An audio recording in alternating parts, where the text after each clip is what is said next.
নমস্কার, কেমন আছেন সবাই? আশা করি সকলে খুব ভালো আছেন। মাম্পি নায়েক চ্যানেলে সকলকে স্বাগত। আজকে আমি একটা খুব হেলদি প্রসেসে একটা টিফিন বা নাস্তার রেসিপি আমি আপনাদের সাথে শেয়ার করব। তো চলুন এটা কিভাবে বানাই সেটা দেখিয়ে দিই। তো আমি এখানে বিট আর ক্যাপসিকাম আর ধনেপাতা আর কাঁচা লঙ্কা কেটে রেখেছি। আপনারা চাইলে আরও অন্যান্য সবজি এর মধ্যে অ্যাড করতে পারেন।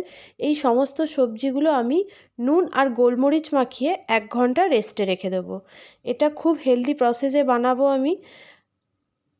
এটা খেতেও খারাপ হয় না, খেতেও বেশ সুস্বাদু হয় আর অনেকটা হেলদি। তারপর আমি এর মধ্যে দিয়ে দিলাম ওটস, যেটা প্লেন রোল ওটস সেটা দিয়ে দিলাম। তারপরে বাইন্ডিংটা একটু ভালো আসার জন্য আমি এর মধ্যে একটু আটা অ্যাড করলাম। তো এগুলো ভালোভাবে এর মধ্যে মিশিয়ে নিতে হবে। এবার একটা টাইট বাইন্ডিং আসবে, এরপরে আমি এর মধ্যে একটু টক দই অ্যাড করে দেব।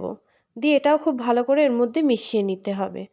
তারপর একটা ফ্রাইং প্যানে খুব অল্প পরিমাণ তেল বা ঘি আপনারা যেটা ইউজ করেন সেটা দিয়ে এটা ছোট ছোট এরকম টিক্কা বা বড়ার আকারে ছোট ছোট করে ভেজে নিতে হবে।